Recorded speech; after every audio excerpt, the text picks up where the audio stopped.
Pemirsa, perhelatan KTT G20 Bali tidak lepas dari peran media baik nasional maupun internasional. Untuk mengetahui suasana terkini Media Center KTT G20, kita bergabung dengan Mercy Wijaya langsung dari Bali. Selamat siang Mercy, bisa Anda ceritakan bagaimana suasana terkini Media Center KTT G20 di sana? Ya, Jason dan pemirsa, Media Center yang berada di Bali International Convention Center saat ini ramai dengan para jurnalis baik dari dalam negeri maupun dari luar negeri, dan bisa Anda saksikan di bagian depan Media Center ini penuh dengan para jurnalis yang melakukan live report mengenai perhelatan KTT G20 yang memang sudah dimulai. Hari ini ada rangkaian acara B20 Summit atau Business 20 Summit hari kedua, dan ini sudah dimulai sejak kemarin. Saya akan mengajak Anda untuk melihat bagaimana situasi betapa banyaknya yang live report di Media Center saat ini, Jason dan pemirsa. Di sini kami melihat ada yang sedang live report, dan kita akan bertanya bagaimana pengalaman mereka live report dan juga Media Center di Indonesia. Lokasi dari Media Center ini, Jason dan pemirsa, ini berada di seberang venue utama KTT G20 di Bali Nusa Dua Convention Center, yang mana sudah ada berbagai informasi yang dapat digunakan dan fasilitas yang dapat digunakan oleh para media. Saya akan mencoba bertanya dengan salah satu jurnalis yang baru saja selesai melakukan live report.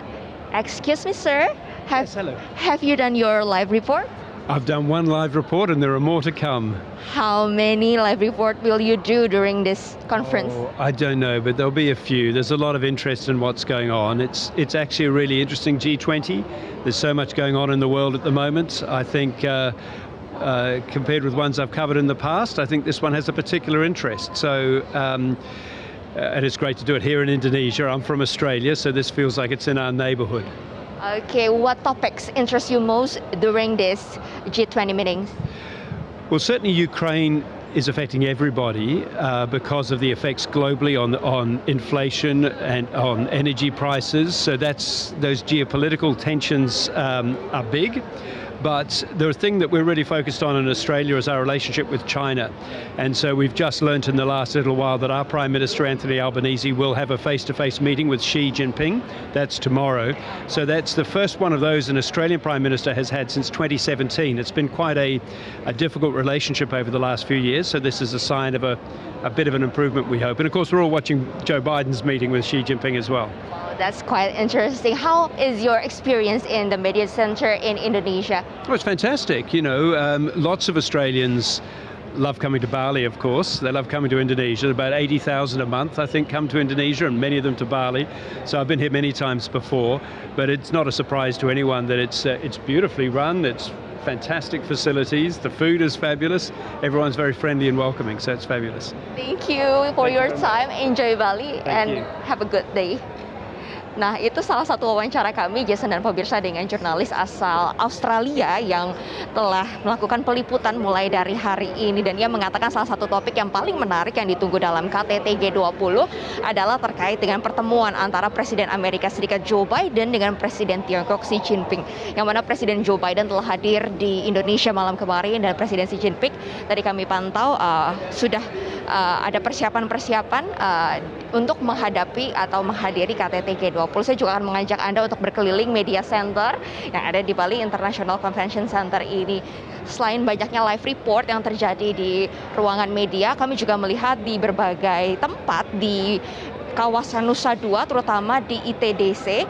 Ini juga banyak rekan-rekan media melakukan peliputan, tidak hanya untuk acara-acara yang ada, namun juga terkait dengan bagaimana situasi di Bali, dan juga bagaimana efek dari KTT G20 ini pada perekonomian dan juga pariwisata di Bali. Sebentar lagi saya akan mengajak Anda untuk melihat International Broadcast Center yang dibangun di Media Center. Nah, inilah situasinya. Banyak sekali wartawan yang sedang mempersiapkan materi-materi untuk live report, sambil juga kita menyaksikan bersama konferensi pers ataupun dialog-dialog yang diadakan dalam pertemuan B20 Summit, dan tadi juga ada kedatangan dari para kepala negara. Ini semua kami lakukan peliputannya di ruangan ini, Jason dan pemirsa, dengan fasilitas yang begitu memadai seperti wifi dan juga komputer yang dapat digunakan selama acara berlangsung. Jason. Ya, Mercy, bisa Anda gambarkan lagi kepada kami apa saja sebenarnya agenda yang menarik yang Anda liput hari ini? Ya, hari ini salah satu agenda yang menarik adalah B20 Summit hari kedua, Jason dan pemirsa, yang mana salah satu pembicaranya adalah CEO Tesla Elon Musk. Selain itu ada beberapa diskusi-diskusi yang masih berlangsung, diantaranya adalah diskusi jalur Sherpa atau jalur non-keuangan yang nantinya ini pembahasannya atau hasil meetingnya akan dibacakan menjadi Leaders Declaration atau deklarasi bersama-sama para pemimpin negara tanggal 15 sampai 16 November mendatang.